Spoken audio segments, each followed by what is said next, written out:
Buenos días, profesor, ¿qué tal? ¿Cómo está? Hoy yo y mi grupo 2 le vamos a exponerle sobre el tema que nos ha tocado, la cuenta y la partida doble. Y los integrantes que lo conforman son mi persona, quien les habla, Mariano, Brenda Pérez, Kiara Ayala, Piero Ceras, Cristian Ingaroca y Estefano Abril. En la siguiente diapositiva, mi compañero Cristian les va a explicarle un poco más acerca de qué es la cuenta y la partida doble.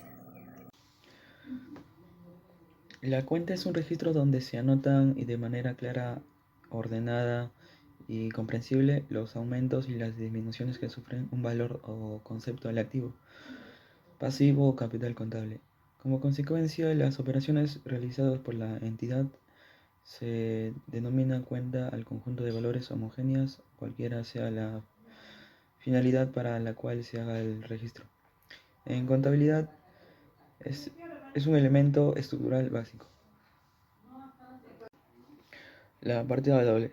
Sistema contable o parte del conocimiento que usa la contabilidad para registrar las operaciones que se originan en el comercio o en una producción. En toda operación debe existir por lo menos un acreedor y un deudor, que la suma de los cargos debe ser igual a la suma de los abonos. Clasificación de las cuentas contables. Activos reflejan todos los bienes y derechos de una empresa, ya sean tangibles o intangibles. Pasivos muestran las obligaciones que tiene un negocio con alguna entidad, por ejemplo, el compromiso que tiene una empresa al pagar un préstamo. ¿Qué cuentas se encuentran en los estados financieros? Activos, pasivos, patrimonio neto, gastos e ingresos, en los que incluyen las pérdidas y ganancias, otros cambios del patrimonio neto y flujos de efectivo.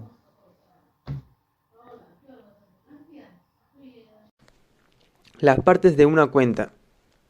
Las partes de una cuenta son el debe, que va en la columna izquierda, el haber, que va en la columna derecha, cargar o debitar, que va en la columna del debe, abonar o acreditar, que va en la columna del haber. Siguiente, veremos los movimientos y saldos, que en los movimientos hay dos, que es el movimiento deudor, que es la suma de los cargos de una cuenta, y los movimientos de acreedor, que es la suma de los abonos de una cuenta. También hablamos de los saldos, que el saldo es la diferencia entre el movimiento de deudor y acreedor. Y existen dos, que es el saldo deudor y el saldo acreedor. El saldo deudor es cuando el movimiento es más grande que el acreedor, y el saldo acreedor es cuando el movimiento es más grande que el deudor. Y por último tenemos la cuenta saldada o cerrada, que es cuando sus movimientos son iguales. Movimientos y saldos de una cuenta. El movimiento deudor es la suma de los cargos de una cuenta. El movimiento acreedor es la suma de los bonos de la cuenta. El saldo es la diferencia entre el movimiento deudor y el acreedor, lo cual existen dos clases de saldo, los cuales son el deudor y el saldo acreedor. En primer lugar se encuentra el saldo deudor. Es la cuenta, se dice que una cuenta tiene saldo deudor cuando su movimiento es mayor que el acreedor. Y se dice que es una cuenta acreedor cuando su saldo acreedor es mayor que el deudor. Cuenta saldada o cerrada es cuando sus movimientos tienen igual valor. Una operación mercantil implica la afectación de dos cuentas como mínimo, con la condición que la suma de los débitos sean igual a la suma de créditos. Las transacciones contables puedan afectar a una o varios elementos de la ecuación contable, la cual es que el activo es igual al pasivo más la suma de la capital. Para poder realizar un registro contable. En primer lugar, es identificar las cuentas que afectan a la transacción. En segundo, analizar si el efecto en cada cuenta constituye un aumento o una disminución. En tercer lugar, es definir si se trata de un débito o crédito. Y para finalizar, registrar las transacciones de las respectivas cuentas. Principios de la partida doble. En primer lugar es quien recibe debe a quien entrega. ¿Qué quiere decir esto? Que el que recibe es el deudor y el que entrega es el acreedor. No existe un deudor sin un acreedor, ni un acreedor sin un deudor. Esto quiere decir que los recursos deben proceder de alguna fuente. En tercer lugar es el valor que ingresa tiene que ser igual al valor que sale. Y para finalizar con el último principio es todo monto que entra por una cuenta debe salir por esa misma. El componente de partida doble. Para contar con un registro de operaciones óptimo en el sistema de partida doble, hay que contar al menos con dos cuentas que deben tener los siguientes componentes: código, nombre, valor positivo y valor negativo. Teniendo en cuenta que el valor negativo corresponde al crédito y el valor positivo un débito, determinadas las cuentas de una misma naturaleza, se debe registrar el monto de cada movimiento en el crédito de una cuenta y en el débito de otra. Ejemplo de partida doble. A continuación podemos ver cómo y por qué se hace un asiento de contabilidad de partida doble y luego comprobaremos si cumple todos los principios necesarios para que sea correcto. Aquí les dejo un ejemplo de la partida doble. La teoría del cargo y del abono. Educación básica para la contabilidad, que viene a ser el activo igual pasivo más capital. O sea, bienes y derechos igual derechos de terceras personas más derechos de propietario. Esta ecuación siempre está en equilibrio. Es el fundamento de la contabilidad para el registro de las operaciones. Su base es la ecuación del patrimonio, A igual P más C. Para que la ecuación esté en equilibrio es necesario que el activo aumente por el lado izquierdo de la cuenta, debe o cargo, que el pasivo aumente por el lado derecho de la cuenta, haber o abono, y que por último que el capital aumente por el lado derecho de la cuenta, haber o abono. Y siguiendo con la teoría del cargo y el abono, esta es toda operación comercial o hecho contable que conlleva a un intercambio de valores en sentido contrario. El monto de total de estos elementos de cada transacción es el mismo, que es el debitar y cargar, que es cuando se anotan cantidades en el lado izquierdo de la ecuación, y el abonar o acreditar es cuando se anotan cantidades en el lado derecho de la ecuación. Y el activo aumenta cargándole, que es el debe. El activo disminuye abonándole, que es el haber. El pasivo y el capital aumentan abonándolos, que es el haber. El pasivo y el capital disminuyen cargándolos, el debe. Si el debe es menor al haber, la cuenta tiene un saldo deudor, pero si el debe es mayor al haber, la cuenta tiene un saldo acreedor. Y continuando con los signos contables, estos son necesarios ya que así se pueden conocer los valores con los cuales se forman los estados financieros.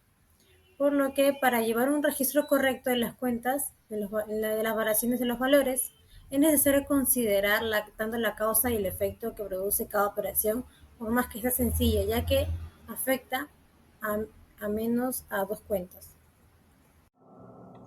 Como podemos ver algunos ejemplos de los asientos contables, como primer ejemplo tenemos que si compramos las mercancías que son el inventario y las pagamos en efectivo, siempre se debe considerar que al mismo tiempo y por la misma cantidad, tanto el aumento del activo en mercancías como la disminución del activo en caja, tenemos de la siguiente manera. Por el lado del debe tenemos lo que es el inventario de caja y por el lado del haber tenemos los montos que son de $300. Como segundo ejemplo tenemos que si la operación fue por un monto de $5,750, el asiento se va a efectuarse de la siguiente manera. El lado del debe, que son los gastos de venta y caja, y el lado del haber, que son los montos de $5,750. Como tercer ejemplo tenemos que si la operación fue por un monto de $800, el asiento se va a efectuarse de la siguiente manera. Por el lado del debe, que son los documentos por pagar y los bancos, y por el lado del haber, que son los montos, que son $800. Como podemos ver en la siguiente diapositiva, son los grupos de asientos contables o registros contables. Como primer punto tenemos que el conjunto de los asientos contables puede agruparse de la siguiente forma, que son las nóminas, amortización, pago de impuestos, gestión de ventas, que viene a ser las facturas expedidas, como los cobros y las remesas, y gestión de compras, que viene a ser las transferencias, pagos y facturas recibidas. Pero la pregunta que todos nos hacemos, ¿cómo se hacen los asientos contables? Siempre es importante que al momento de realizar un asiento contable, los ítems esenciales que se deben considerar son la fecha, qué son las cuentas que se realiza la operación, la descripción de las cuentas de manera abreviada. Finalmente, el cómputo global del débito debe ser igual al crédito. Ahora vamos con los tipos de registro contable, ya que existen dos tipos de clasificaciones diferenciadas según su fondo. El asiento operativo, que son operaciones día a día que ha realizado la empresa a lo largo de un año laboral. El asiento de apertura es aquel que da inicio al ejercicio. El asiento de ajuste, ya que coincide con la presentación del balance del mes de la empresa.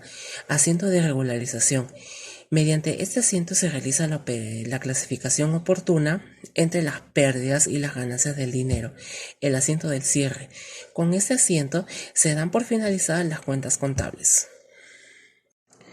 Ahora, siguiendo con los ejercicios, hemos podido realizar unos 3 ejercicios de partida doble. Les voy a pasar a explicar el primer ejercicio. La empresa CompuPalas realiza la compra de una computadora valorizada entre 1.500 soles y lo va a pagar con un cheque de Banco Interbank. Como podemos ver, hemos puesto los códigos 1528 y 1110, que vienen a ser el equipo de computación y el banco. En el debe hemos puesto los montos como tal que se muestra en el debe y en el haber. Ejercicio 2. La empresa Fancy Shoes vende la mercancía por un valor de 700 soles. Y como podemos ver en el segundo ejercicio, hemos puesto también los códigos, el 105 y el 4135, que vienen a ser las cuentas en la caja y el comercio al por mayor. En el debe hemos puesto los montos que son de 700 soles, lado izquierdo, lado derecho, debe y el haber.